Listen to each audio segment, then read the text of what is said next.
जय गुरुदेव दोस्तों। कैसे हैं आप सभी लोग? आशा करता हूँ आप सभी लोग बहुत ही चुस्त पुस्त और मंगल पे होंगे। दोस्तों, आप सभी लोग का बहुत बहुत स्वागत है मेरे इस चैनल पे, जहाँ मैं आपको पढ़ा रहा हूँ गीता और गीता से जुड़ी कुछ बातें। तो आइए दोस्तों, शुरू करते हैं जहाँ से मैंने कल छोड़ा था। तो जैसा कि हमने देखा था कि अर्जुन भगवान श्री कृष्ण से कह रहे हैं कि मैं ये युद्ध नहीं लड़ूंगा, और उन्होंने निश्चय कर लिया। उन्होंने बहुत टाइप्स के भगवान को लॉजिक दिए। उसके बाद भगवान ने एक छोटी सी मन सी स्माइल दी। ठीक है। इस तरीके से, ओके, तुम्हारी नहीं है ना इच्छा लड़ने की, ठीक है। अब भगवान उसको थोड़ा आगे लेके जाते हैं। तो आइए अगला श्लोक पढ़ते हैं, जो भगवान ने खुद अपनी वाणी से बोला है। श्री भगवान जाव अशोचन्यनेनं वो शोचत स्व प्रज्ञावान दश भाषसे गता सुना गता श्रम नानुशोचिति पंडिता। श्री भगवान ने कहा, तुम पंडित की तरह वचन कहते हुए उनके लिए शोक कर रहे हो जो शोक करने योग्य नहीं है। जो विद्वान होते हैं वे ना तो जीवित के लिए ना ही मृत के लिए शोक कर रहे हैं। भगवान यूं कह रहे हैं अर्जुन से, अर्जुन तू इतना बड़ा आज पंडित बन रहा है, मतलब तू है ना, अभी अपने कर्मों से बचने के लिए, अपने कर्तव्य से बचने के लिए इस समय तू ज्ञान का सहारा ले रहा है। तेरा अभी कर्तव्य, तेरा अभी कर्म ये है कि युद्ध लड़ने का। मान ले, सपोज कर, यदि तेरे सामने अभी तेरे परिजन, तेरे मित्रगण, विष्णु पितामह और द्रोणाचार्य न होते हुए कोई और दूसरा शत्रु होता, तो क्या तू उनके साथ भी इस तरीके का व्यवहार करता? क्या तेरा स्वभाव भी ऐसा होता? भगवान तो सब कुछ जानते हैं। भगवान सब जानते हैं कि अभी अर्जुन के मन में क्या बता चल रही है, अभी अर्जुन क्या सोच रहा है। अभी अर्जुन मोह में रुका हुआ है। अर्जुन को अभी मोह है। किससे? भीष्म पितामह से। किससे? द्रोणाचार्य से अटैचमेंट है, जिन्होंने उनको अस्त्र शस्त्र की विद्या सिखाई, जिन्होंने इनको सब कुछ दिया। आप देखोगे कि उन्होंने मतलब द्रोणाचार्य ने, और जो कौरवों की तरफ है, जो गुरु है उनके, उन्होंने एकलव्य और बड़े बड़े धनुर्धर को साइड में रखा और अर्जुन को निखारा, अर्जुन पे बहुत काम काम किया। तो इस वजह से अर्जुन ये घबरा रहे हैं और ये कह रहे हैं कि मैं इन लोगों को कैसे मारूं, मैं जिन्होंने आज तक मुझे इतना कुछ कुछ दिया, इतना स्नेह दिया, इतना प्यार प्यार दिया, और अर्जुन को अर्जुन उन लोगों ने बनाया है, तो उन पे कैसे मैं अस्त्र शस्त्र चलाऊं। तो इस वजह से वो पंडितों की तरह बात कर रहे हैं अर्जुन। तो तभी श्री भगवान उनको रोकते हैं और यूं कहते हैं कि तू उनके लिए शोक कर रहा है जो शोक करने के लिए योग्य नहीं है। जो विद्वान होते हैं वे ना तो जीवन के लिए ना ही मृत्यु के लिए शोक करते हैं। यानी जो विद्वान है, जो पंडित है, वो ना तो जीवन जीवन के लिए शोक करते हैं और ना ही मृत्यु के लिए शोक करते हैं।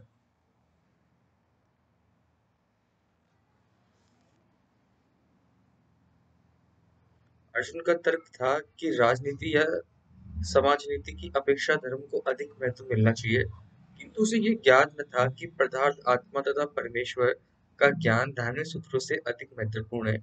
और चूंकि उसमें इस ज्ञान का अभाव था, अतः उसे विद्वान नहीं बनना चाहिए था।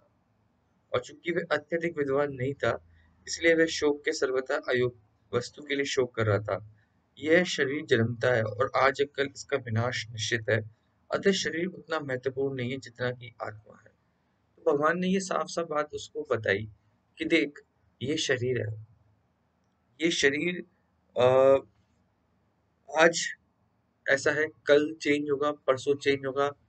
ये शरीर चेंज होता जा रहा है ना। ये रियल नहीं है।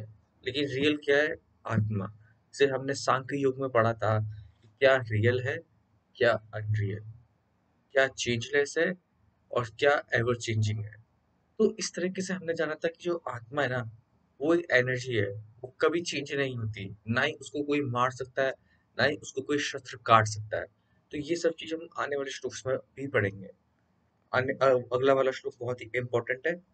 न तेवुवाहं जातु न सं नातत्वं न मे चेञ्जन्ति पा न चैव न भविष्यम् सर्वे वयमतम परम।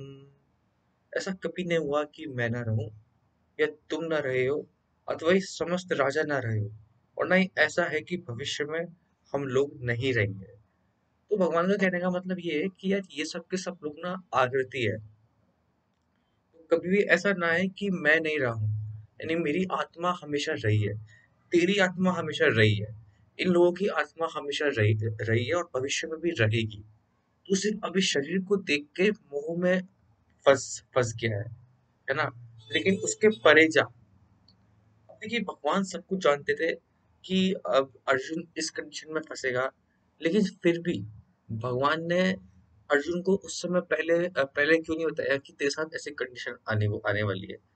क्योंकि भगवान को पता था कि यदि मैं इसको बैटलफील्ड में बताऊंगा, जहाँ बहुत शोर है, जहाँ की आवाजें प्रिय नहीं है, इतनी जोर जोर से आवाजें चल रही है, शंख बज रहे हैं, कोई किसको मार रहा है, कोई किसको मार रहा है, उस उस कोलाहल के शोर में भगवान ने गीता सुनाई अर्जुन को। वो 700 श्लोक सुनाया भगवान ने, और पूरी अर्जुन की सारी व्यथा को दूर करा। वही एकमात्र जगह थी अर्जुन के लिए और हमारे लिए भी, हमारे जीवन में, क्योंकि मैं ये मानता हूँ कि हम अपने जीवन के अर्जुन हैं और हमको श्री कृष्ण की जरूरत है। हमको श्री कृष्ण की, क्योंकि एक समझदार इंसान, एक बुद्धिमान इंसान के मन में ही विचार आएंगे और कंफ्यूजन आएगा। दुर्योधन जैसा इंसान रहेगा, वो तो स्टार्टिंग से ही चलता रहा कि युद्ध हो, उसने कभी सोचा नहीं ना कि परिणाम क्या होगा। भाई दुर्योधन में तो दिमाग था ही नहीं। मैं ये मानता हूँ कि दुर्योधन में दिमाग नहीं था, क्योंकि उसने तो ये कभी सोचा ही नहीं ना कि भाई इस चीज का परिणाम क्या होगा, ना उसने कभी सोचा। सोचा किसने? जो बलवान है, जो मजबूत है, जो पावरफुल है, उसने सोचा। ऐसा नहीं है कि अर्जुन कमजोर इंसान था, कि अर्जुन बहुत डिप्रेस था। नहीं, वो सोच रहा था, वो बुद्धिमान है बहुत, वो सोच रहा है। और जैसे ही जब वो सोचता है, आत्मचिंतन करता है, तो उसके दिमाग में दो थॉट्स आते हैं। तो उन्हीं के ऊपर ये सारी की सारी गीता है, और भगवान उसको समझाते हैं कि तेरा इस समय तेरा कर्तव्य क्या है। भगवान जानते हैं कि अर्जुन के मन में डाउट आएगा। तभी भगवान, आपने देखा होगा अध्याय 1 में भगवान कहता है कि जब अर्जुन कहता है ना, अब देखो अर्जुन को पता था कि मैं किसके खिलाफ युद्ध लड़ने के लिए जा रहा हूँ। अर्जुन जानता था कि मैं कौरवों के साथ में युद्ध लड़ने के लिए जा रहा हूँ, ये पहले से डिसाइडेड था। लेकिन फिर भी अध्याय 1 के अंदर अर्जुन ये कहता है कि आप मुझको ऐसी जगह ले जाओ, दोनों सेनाओं के बीच में मुझको ले जाओ, मैं ये देखना चाहता हूँ कि मेरे सामने कौन है। ठीक है? अब ये बातें इंडिकेशन देती कि मन में डाउट है। देखो, पहले से पता है कि भाई कौरव ही होंगे, फिर भी उसने ये बात बोली कि यार मुझे दोनों सेनाओं के बीच में ले जाओ, तो कहीं ना कहीं उसके मन में डाउट आ रहा है। और धन्य है अर्जुन की की उनके सखा हैं भगवान श्री कृष्ण। भगवान श्री कृष्ण ने कहा कि ले, मैं तेरे मन को और शांत करता हूँ। तो उन्होंने उससे एक सवाल और पूछ लिया कि देख ले अर्जुन के सामने कौन कौन है। तो भगवान एक बार और उसको संबोधित कर रहे हैं कि देख अर्जुन सामने कौन कौन है। भगवान भी जानते हैं कि डाउट आएगा, और डाउट आना ही, और मतलब आना भी चाहिए, क्योंकि इस डाउट की वजह से गीता आई है, और गीता ने हमारे जीवन को बहुत सुलझाया है। तो भगवान यूँ कह रहे हैं कि ऐसा कभी नहीं हुआ है कि मैं ना रहा हूँ और ना तुम ना रहे हो, अथवा ये समस्त राजा ना रहे हो, और ना ऐसा है कि भविष्य में हम लोग नहीं रहेंगे। यानी हम भी हैं, ये ये लोग भी है, और तुम भी हो। यानी आत्मा अमर है, आत्मा शाश्वत है, आत्मा कभी नहीं मर सकती। ये इटर्नल है, ये एक एनर्जी है जिसको कोई डिस्ट्रॉय नहीं कर सकता। और शरीर जो स्थूल है, वो मिटेगा, वो मिटता है, वो चेंज हो रहा है। आज तुम जवान हो, कल तुम बूढ़े हो जाओगे, और फिर तुम डेथ को पा जाओगे। तो इस तरीके से ये चेंज होता जाएगा, और एक आत्मा उस शरीर से निकल के किसी दूसरे शरीर को ग्रहण कर लेगी। तो शरीर का शोक मत मत कर। ये तेरे जैसे योद्धा, पराक्रमी को ये शोभा नहीं देता। ठीक है? मैं इसकी कुछ लाइन पढ़ देता हूँ। वेदों में उपनिषदों में कहा गया है कि जो श्री भगवान असंख्य जीवों के कर्म तथा कर्म फल के अनुसार उनकी अपनी अपनी परिस्थितियों में पालक है, वही भगवान अंश रूप में हर जीव के हृदय में वास कर रहे हैं। केवल साधु पुरुष जो एक ईश्वर को भीतर बाहर देख सकते हैं, पूर्ण एवं शाश्वत शांति प्राप्त कर पाते हैं।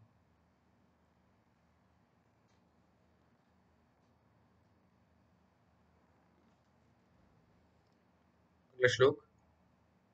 देहिनोऽस्मन् यथा देहे कौमारः यौवनजरा तथा देहांत प्रसिद्धि स्थिर न मुह्यते। जिस प्रकार शरीरधारी आत्मा इस वर्तमान शरीर में बाल्यावस्था से तरुणावस्था और फिर वृद्धावस्था में निरंतर अग्रसर होता रहता है, उसी प्रकार मृत्यु होने पर आत्मा दूसरे शरीर में चला जाता है। धीर व्यक्ति ऐसे परिवर्तन से मोह को प्राप्त नहीं होता। वाह, वाह, बड़ा श्लोक है। ठीक है, अब भगवान अर्जुन को ये समझा रहा है, देखो, आत्मा इटर्नल है। समझने की कोशिश करना। जब आप 5 साल के थे, तो आपसे कोई पूछता था कि आपका नाम क्या है, आप बोलते थे माय नेम इज बंटी। जब आप 15 साल के हो गए, तब आपसे किसी ने पूछा कि आपका नाम क्या है, आपने बोला well my name is Bunty. जब आप 25 साल के हुए, तो आपसे किसी ने आपका नाम पूछा, आपने बोला well my name is Bunty. लेकिन जब आप 75 के हो गए, तब आपसे किसी ने नाम नाम पूछा, तो आपने बोला माय नेम इज बंटी। बहुत झुर्रियां आ गई आपके शक्ल पे, आपके शरीर में, आपके फेस पे। ठीक है, तो ये शरीर चेंज हो रहा है, ये आत्मा चेंज नहीं हो रही। ये समझने की कोशिश कीजिए कि बंटी आपकी आत्मा का नाम है। अब कोई आपसे आपकी डेट ऑफ बर्थ पूछेगा कि आप कितने साल के हैं, और मान लीजिए आप 24 साल के हैं, तो आप ये बोलेंगे वेल इस शरीर में मुझको 24 साल हो गए। इस तरीके से आप सामने वाले को जवाब देंगे, तो उसको लगेगा कि यार सामने वाला बहुत ही ज्ञानी है।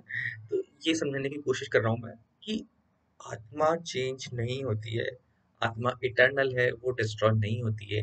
जिस प्रकार हम एक कपड़े को हटा के दूसरा कपड़ा पहन लेते हैं, उसी तरीके से आत्मा भी इस पुराने शरीर को हटा के नए शरीर को ग्रहण कर लेती है। तो शरीर से मोह मत कर। जब तू बाल अवस्था में था, तरुण अवस्था में था और वृद्ध अवस्था में था, तीनों अवस्था चेंज हुई, शरीर चेंज हुआ, तेरी फिजिकल अपीयरेंस चेंज हुई, तेरी बुद्धि चेंज चेंज हुई, लेकिन क्या चेंज नहीं हुई, तेरा वो सूक्ष्म, तेरी वो आत्मा, तेरी वो एनर्जी, वो चेंज नहीं होगी। जब तू इस संसार को छोड़ के चला चला जाएगा, तो वही आत्मा किसी दूसरे शरीर में चली जाएगी और किसी दूसरे शरीर को ग्रहण कर लेगी। किस तरीके से? जैसे कि मान लो आपने कोई कपड़ा पहना हुआ है, पुराना हो गया, आप उसको हटा देते हो, फिर दूसरा कपड़ा पहन लेते हो। ठीक है, लेकिन आप रहे ना, कपड़ा चेंज होता जा रहा है बार बार। तो इस तरीके से भगवान श्री कृष्ण ये कहना चाह रहे हैं कि ये कपड़ा है ना, ये शरीर है, और ये जो शरीर जो अंदर का है ना, वो तेरी आत्मा है। आत्मा कभी चेंज नहीं होगी। ये शरीर, ये कपड़े बार बार चेंज होते रहेंगे, तो इनसे मोह मत कर, अपने कर्तव्य का पालन कर। और धीर व्यक्ति ऐसे परिवर्तन से मोह को प्राप्त नहीं होता। आपने देखा होगा कई के लोग बहुत सेल्फ कॉन्शियस होता है अपनी बॉडी, अपनी फिजिकल अपीयरेंस को लेके। वो हमेशा जवान दिखना चाहते हैं। जब वो 25 के होते हैं, वो जवान दिखते हैं, लेकिन जब वो 40s के हो जाते हैं, तो कहीं ना कहीं अब अपीयरेंस तो चेंज होगी सही ना, क्योंकि बॉडी की फिजिकल अपीयरेंस टाइम के साथ साथ चेंज होती रहती है। जब when they getting old and when they comes to at the age of 45, तो उस समय क्या होता है कि उनके चेहरे पे बहुत झुर्रियाँ आने लग जाती है 45-50 पे। तो लेकिन वो फिर भी डुप्लीकेट क्रीम सब लगाने की कोशिश करते हैं, उससे कुछ नहीं मिलता, बाद में दुख ही मिलता है उन सब चीज़ों से। तो कहने का मतलब है कि फिजिकल अपीयरेंस चेंज होगी, तो इस परिवर्तन से मोह मत कर। और जो धीर व्यक्ति होता है, जो बुद्धिमान व्यक्ति होता है, जो विद्वान होता है, वो इस परिवर्तन से मोह नहीं करते, वो इस परिवर्तन में स्थिर रहते हैं। अगला श्लोक। मात्रा स्पर्शास्तु कौन्तेय शीतोष्ण सुख दुःखदा आत्मापानीयो नित्यांस्तन इष्टत्व। भारत, हे कुंती पुत्र, सुख तथा दुख का क्षणिक बुद्ध है, तथा कालक्रम में उनका अंतर्धान होना सर्दी तथा गर्मी की ऋतुओं के आने के समान है। हे भरतवंशी, वे इंद्रिय भोग से उत्पन्न होते हैं और मनुष्यों को चाहिए कि अविचल भाव से उनको सहन करना सीखे। यस, टॉलरेंस पावर के बारे में भगवान ने बताया है कि आपको टॉलरेट बनना पड़ेगा। जरा सा यदि आपको एक कांटा लग गया, ऐसे नहीं कि आप चिल्लाने लग गए, यू हैव टू टॉलरेट, आपको सहन करना सीखना पड़ेगा। और सुख और दुख are complements to each other. सुख और जो दुख है ना, वो भगवान ने बताया एक ऋतु के समान है। सुख आएगा, फिर दुख आएगा, फिर दुख चला जाएगा, फिर सुख आएगा। जो जो धीर व्यक्ति है, जो स्थिर पुरुष है, वो दोनों को समान नजरों से देखता है और अपना विवेक, अपनी विजडम सुख और दुख में खोता नहीं है। मतलब आपने कई अपने व्यक्ति देखे हैं, सुख में तो बड़े सुखी हो जाते हैं, ओहो शैंपेन खोल लियो, दारू वारू, ओ ये पासी व्हाट यू, लेकिन जब दुख आया, I can not live in this world, let me die, lose suicide. ठीक है? तो they both lives at the extreme point, and life doesn't happen on extreme, you have to be in the between. यानी संतुलन, संतुलन ही भगवान कहना चाह रहे हैं कि जो दुख में और सुख में संतुलित बना रहे, वो ही धीर व्यक्ति है। और तुझको ऐसा बनना होगा अर्जुन। अगला श्लोक। यहिं हि न व्यथन्ते ते पुरुषं पुरुषशर्व समुद्दुःख सुखं धीर सुव्रततावत् कल्पते। हे पुरुषेष्ठ अर्जुन, जो पुरुष सुख तथा दुख में विचलित नहीं होता और इन दोनों में समभाव रखता है, वे निश्चित रूप से मुक्ति के योग्य है। भगवान ने मुक्ति का एक रास्ता बताया है कि जो पुरुष सुख तथा दुख को एक ही भाव से देखता है, उसमें विचलित नहीं होता, वो ही मुक्ति के योग्य है। अर्जुन को क्षत्रिय धर्म निर्वाह में डट रहने के लिए कहा जा रहा है, भले ही स्वजनों या अन्य प्रिय व्यक्ति के साथ युद्ध करना कितना ही दुष्कर क्यों ना हो। भगवान चैतन्य ने 24 वर्ष की अवस्था में संन्यास ग्रहण कर लिया था। यद्यपि उन पर आश्रित उनकी तरुण पत्नी तथा वृद्ध माँ की देखभाल करने वाला अन्य कोई नहीं था, तो भी उच्च आदर्श के लिए उन्होंने संन्यास ग्रहण किया और अपने कर्तव्य पालन में स्थिर बने रहे। भवन बंधन से भवबंधन से मुक्ति पाने का यही एकमात्र उपाय है, अपने कर्तव्य का पालन। देखिए, गीता में किसी रिलीजन की बात नहीं गई है, गीता में अपने मन की बात करी है ना। तो अब जैसे कई लोग यूँ कहते हैं कि सिर्फ ओनली हिंदू लोग ही गीता पढ़ सकते हैं। ऐसा क्यों है यार? मतलब मैं तो ये कह रहा हूँ ना कि चाहे हिंदू हो, चाहे सिख हो, चाहे मुसलमान हो, चाहे ईसाई हो, चारों टाइप के जो रिलीजन्स हुए या फिर कोई सब रिलीजन का पर्सन हो, वो गीता क्यों नहीं पढ़ सकता? क्योंकि गीता में कभी भी ये लिखा हुआ नहीं ना कि भाई तू हिंदू है, तू मुसलमान है। भाई और सभी जगह और सारी किताबों में तो ये लिखा हुआ है, तू हिंदू है, तू वो है, तू ये है। लेकिन गीता गीता में क्या क्या बताया? गीता मतलब गीता है क्या? गीता आपके मन के बारे में, आपके मन की स्थिति के बारे में। आप कंफ्यूज होंगे, उसके बाद आपको क्लैरिटी पे कैसे जाया जाया जाए, उसके सारे सॉल्यूशन भी भगवान ने दे रखे हैं। कई कई बुक में तो प्रॉब्लम डिस्कस की जाती है, लेकिन भगवान the father the father of psychologist, आप उन्हें कह सकते हैं यूं, और द बेस्ट मोटिवेशनल स्पीकर, उन्होंने ये बता रखा है, उन्होंने ये सॉल्यूशन दे रखे हैं कि किस तरीके से आप उन सारी दुविधाओं का सॉल्यूशन आप फाइंड कर सकते हैं और अपने कर्तव्य का पालन कर सकते हैं। तो ये मैं तो यूं कहूंगा कि गीता को यदि एक वर्ड में डिस्क्राइब करना हो ना, तो गीता क्या है? गीता एक सच है, सच। गीता एक एब्सोल्यूट ट्रुथ है।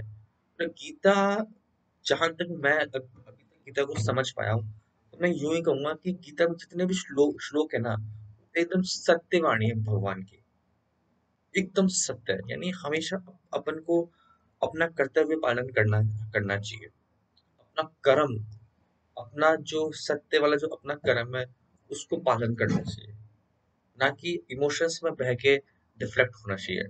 बहुत बार हमने देखा होगा कि हम अपने इमोशंस में कोई गलत फैसला ले लेते हैं, उसकी वजह से हमको कितना सहना पड़ता है। और देखो आप कि जो पहला वाला जो श्लोक है ना, वो धृतराष्ट्र ने बोला है।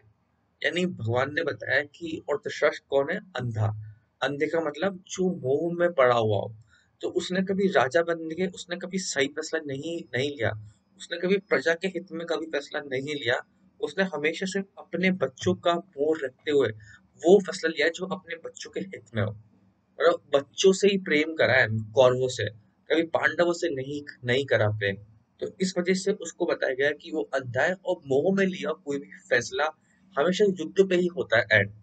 यदि आप कोई भी फैसला डिसीजंस अपने इमोशंस पे, अपने इमोशन जब आपके ऊपर हावी हो जाते हो, किसी अटैचमेंट में जब लेके आप कोई फैसला लोगे ना, तो उसका फैसला लास्ट में जाके युद्ध होना ही होना है। तो भगवान ये बता रहे हैं, ये सत्य है। और भगवान यूं यूं कह रहे हैं, यदि तू इससे बाहर निकलना चाह रहा है ना, तो तू युद्ध कर। तू युद्ध कर, यदि तू इन सब चीजों से बाहर निकलना चाह रहा है तो युद्ध कर, तब तू सब समझ जाएगा। तू युद्ध कर। भगवान उसको बार बार अपने कर्तव्य पालन के लिए बार बार झंझोर रहे हैं कि तुमको युद्ध करना ही पड़ेगा। नास्तु विद्यते भावो न भावो विद्यते सतः, उभरेयति दृष्टो स्तव योत्सतदर्शिभिः। त्वरितदर्शी ने ये निष्कर्ष निकाला है कि असत भौतिक शरीर का तो उन्हें कोई चिर स्थिति भी नहीं है, किंतु सत आत्मा अपरिवर्तित रहता है। उन्होंने इन दोनों की प्रकृति के अध्ययन द्वारा ये निष्कर्ष निकाला है। उन्होंने कहा कि ये जो शरीर है ना, इसका तो कोई अस्तित्व ही नहीं है। भाई आज ये शरीर है, जब ये शरीर बूढ़ा हो जाएगा, जब इसकी एक्सपायरी डेट आ जाएगी, तो आत्मा इस शरीर से निकलकर दूसरे शरीर में चल जाएगी। ठीक है, तो जब इस शरीर का अस्तित्व नहीं है, तो इस शरीर से मोह कैसा? सामने वाले जो पर्सन जो तेरे से लड़ना चाह रहे हैं, जो द्रोण है, जो कृपाचार्य है, जो कर्ण है, उन सभी लोगों से देखो अटैचमेंट कैसा, उनके शरीर से अटैचमेंट कैसा, है ना? क्योंकि वो तो नश्वर है पहले से ही। कुछ कुछ टाइम बाद तो वो चला जाएगा।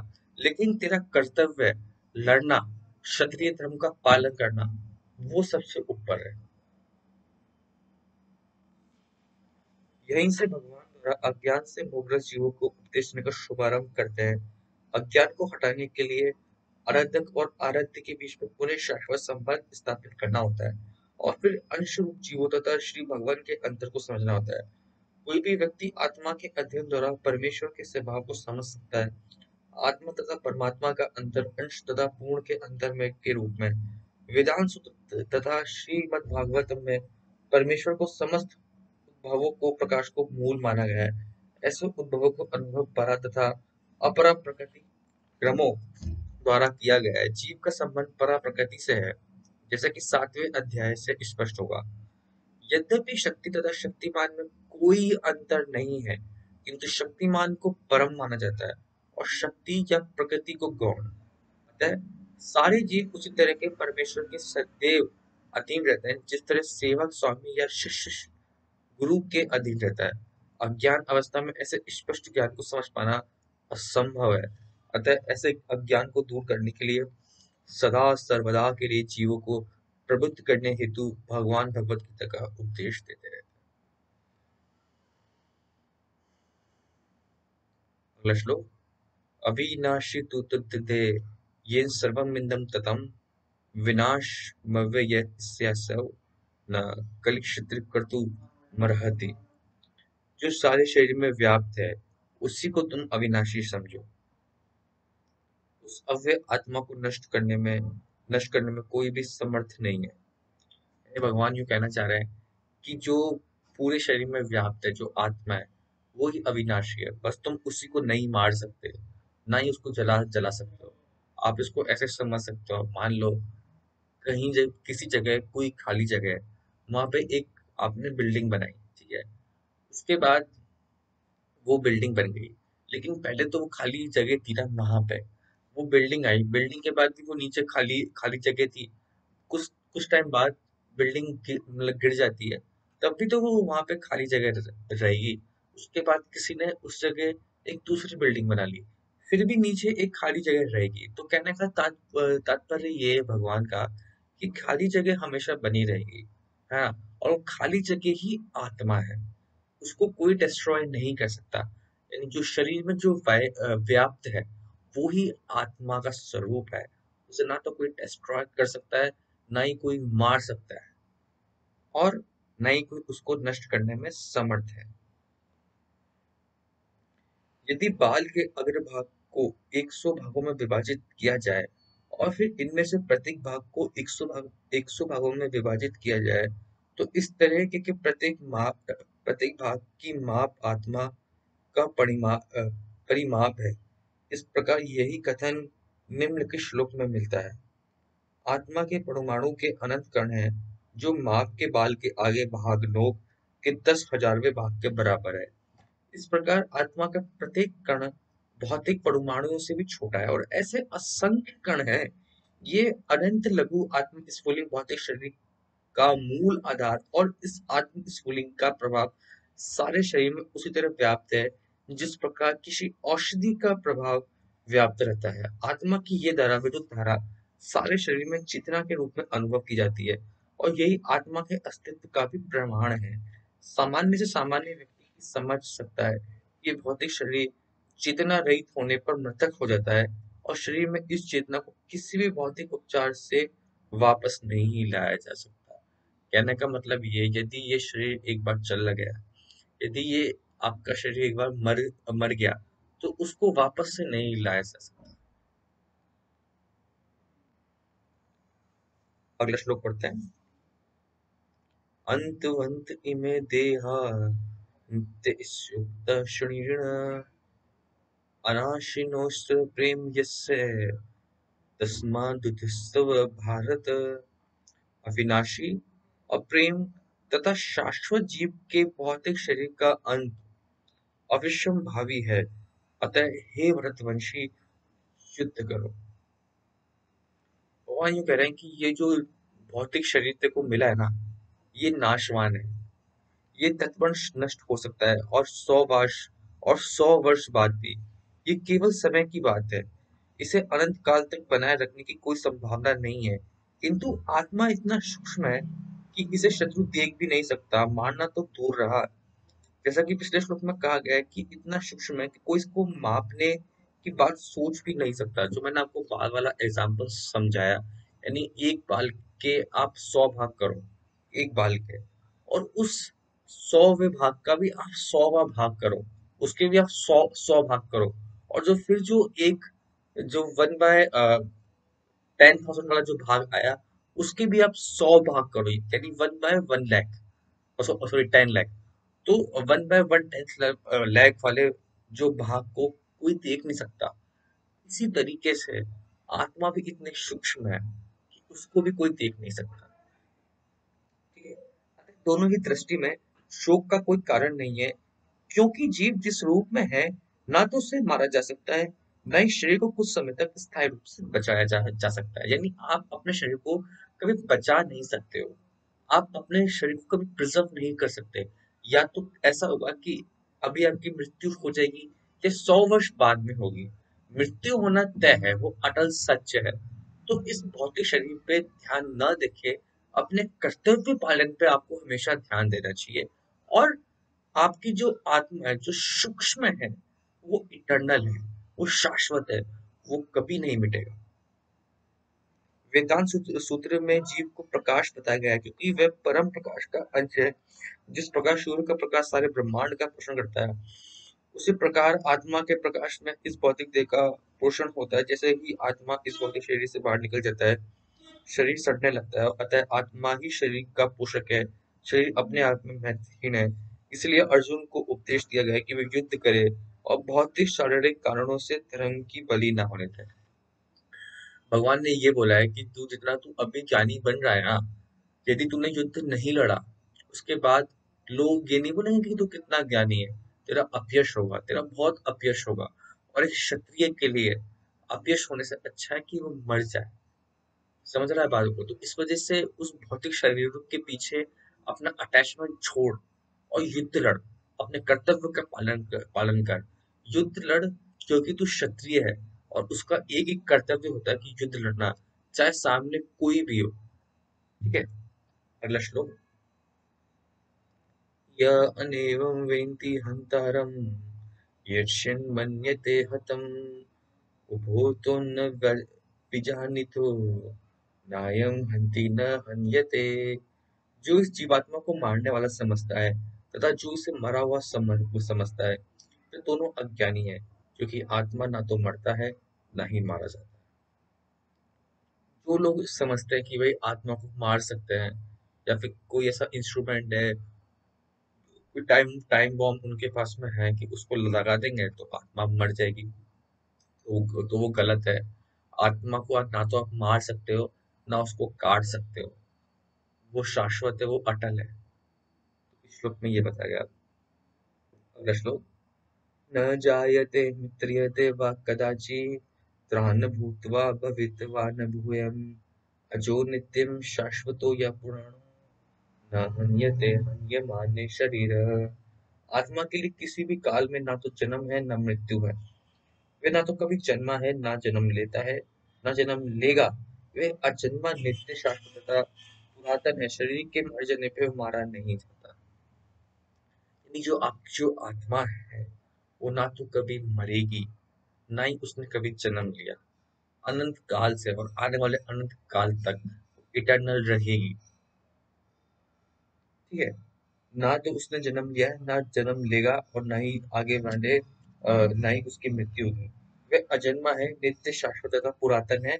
शरीर के मर जाने पे मारा नहीं जाएगा। यानी आपका शरीर जाने के बाद भी वो मारा नहीं जाएगा। तो ये मैंने आगे पहले आपको श्लोक में बताया था, इसमें ये बता रखा है। गुणात्मक दृष्टि से परमात्मा का अणु अंश परम से अभिन्न है। वह शरीर की भांति विकारी नहीं है। कभी कभी आत्मा को स्थायी या कूटस्थ कहा जाता है। शरीर में 6 प्रकार के रूपांतर होते हैं। वह माता के गर्भ से जन्म लेता है, कुछ काल तक रहता है, बढ़ता है, कुछ परिणाम उत्पन्न करता है, धीरे धीरे क्षीण होता है और अंत में समाप्त हो जाता है। किंतु आत्मा में ऐसे परिवर्तन नहीं आते। वही बंटी बंटी पहले 5 साल का था, 15 साल का था, 25 साल का था, फिर 75 ईयर्स का हो गया। लेकिन बंटी का फिजिकल बॉडी चेंज हो रही है, लेकिन कभी नाम चेंज हुआ बंटी का? हमेशा वो बंटी रहा। तो इस तरीके से आत्मा भी सेम बंटी की तरह एकदम सेम कांस्टेंट। अतः शरीर जन्म लेता है, आत्मा ना तो जन्म लेता है ना मरता है। जिसका जन्म होता है उसकी मृत्यु भी होती है, और चूंकि आत्मा जन्म नहीं लेता, अतः उसका ना तो भूत है, ना वर्तमान, ना भविष्य है। वह नित्य शाश्वत तथा सनातन है, अर्थात उसके जन्म लेने का कोई इतिहास नहीं है। हम शरीर के प्रभाव में आकर आत्मा के जन्म मरण आदि का इतिहास खोजते हैं। आत्मा शरीर की तरह कभी भी वृद्ध नहीं होता। अतः तथाकथित वृद्ध पुरुष भी अपने बाल्यकाल या युवावस्था में जैसी अनुभूति पाता है। शरीर के परिवर्तन का आत्मा पर कोई प्रभाव नहीं नहीं पड़ता। आत्मा वृक्ष या किसी अन्य भौतिक वस्तु की तरह क्षीण नहीं होता। आत्मा की कोई उत्पत्ति नहीं होती। आत्मा की उत्कृष्टि संतानें हैं, और वह भी विशिष्ट आत्मा है, और शरीर के कारण वह किसी न किसी की संतानें प्रतीत होती है। शरीर की वृद्धि आत्मा की उपस्थिति के कारण होती है, किंतु आत्मा के ना तो कोई उपलब्धि है, ना ही कोई परिवर्तन होता है। अतः आत्मा शरीर के 6 प्रकार के परिवर्तन से मुक्त है। आत्मा ज्ञान से या चेतना से सदैव पूर्ण रहता है। अतः चेतना ही आत्मा का लक्षण है। यदि कोई हृदय में आत्मा को नहीं खोज पाता, तब भी वह आत्मा की उपस्थिति को चेतना में उपस्थित से जान सकता है। कभी कभी हम बादलों या अन्य कारणों से आकाश में सूर्य को नहीं देख पाते, किंतु सूर्य का प्रकाश सदैव विद्यमान रहता है। अतः हमें विश्वास हो जाता है। किंतु ये दिन का समय है, प्रातःकाल में जो ही आकाश का थोड़ा सा सूर्य प्रकाश दिखता है, तो हम समझ जाते हैं कि सूर्य आकाश में है। इसी प्रकार चूंकि शरीरों में, चाहे पशुओं के हो या पुरुषों के, कुछ ना कुछ चेतना रहती है। अतः हम आत्मा की उपस्थिति को जान लेते हैं, किंतु जीव की यह चेतना परमेश्वर की चेतना से भिन्न है। परम चेतना तो सर्वज्ञ है, भूत वर्तमान तथा भविष्य के ज्ञान से पूर्ण। व्यष्टि जीव की चेतना विस्मरणशील है। जब वह अपने वास्तविक स्वरूप को भूल जाता है, तो उसे श्री कृष्ण के उपदेशों से शिक्षा तथा प्रकाश का बोध प्राप्त होता है। ठीक है। तो मैंने आज आपको 10 श्लोक पढ़ाए, तो उनका कंक्लूजन क्या है? कंक्लूजन ये है कि भगवान पहले तो अर्जुन को यूं कह रहे हैं कि तू पहले तो पंडित बनना छोड़। ठीक है। और तेरे ऊपर की जो बातें है ना, ये शोभा नहीं देती। ये कायरता वाली तेरे ऊपर ये वाली बातें शोभा नहीं देती। क्योंकि तू एक महान योद्धा है, तू एक क्षत्रिय है, लड़ना तेरा धर्म है। तो इस दुर्बलता, इस कायरता वाले मन को छोड़ और उठा गांडे और युद्ध लड़। ठीक है। फिर भगवान ने उनको बताया कि जो जिन शरीरों को देख देख रहा है वो एक आकृति है। आज आकृति ऐसी है, कल आकृति कोई चेंज होगी। तो आकृति पे फोकस मत कर, आत्मा पे फोकस कर। आत्मा, ना तो कभी आत्मा जन्मी है, ना आत्मा की मृत्यु होगी, ना आत्मा को कोई काट सकता है, न मार सकता है। आत्मा अटल है, आत्मा शाश्वत है, आत्मा बहुत ही सूक्ष्म है और बहुत ही पावरफुल है। जैसे ही हम अपना शरीर, मतलब भगवान ने ये बताया कि आत्मा एक शरीर की तरह है और ये जो कपड़े हैं ये एक शरीर है। तो जैसे ही हम कपड़े चेंज करते रहते हैं, कभी अच्छा कभी नया, और पुराने कपड़े को हम बाहर फेंक देते हैं, उसी उसी तरीके से आत्मा भी शरीर को चेंज करती रहती है। तो आत्मा अटल है, तो तू उसको मार नहीं सकता। और ये जो लोग हैं, ये आज भी है, कल भी थे और पहले भी रहे होंगे। तो इन पे फोकस मत कर, अपने कर्तव्य पे फोकस कर, अपने कर्तव्य का पालन कर और युद्ध लड़। और इस शरीर के जो मोह अटैचमेंट से तू जुड़ा हुआ है ना, उसको छोड़। तो दोस्तों, आज के लिए इतना ही। आशा करता हूँ आपको ये सेशन अच्छा लगा होगा। तो इसके साथ ही मैं आप सभी लोगों से विदा लेता हूँ। जय हिंद, जय भारत।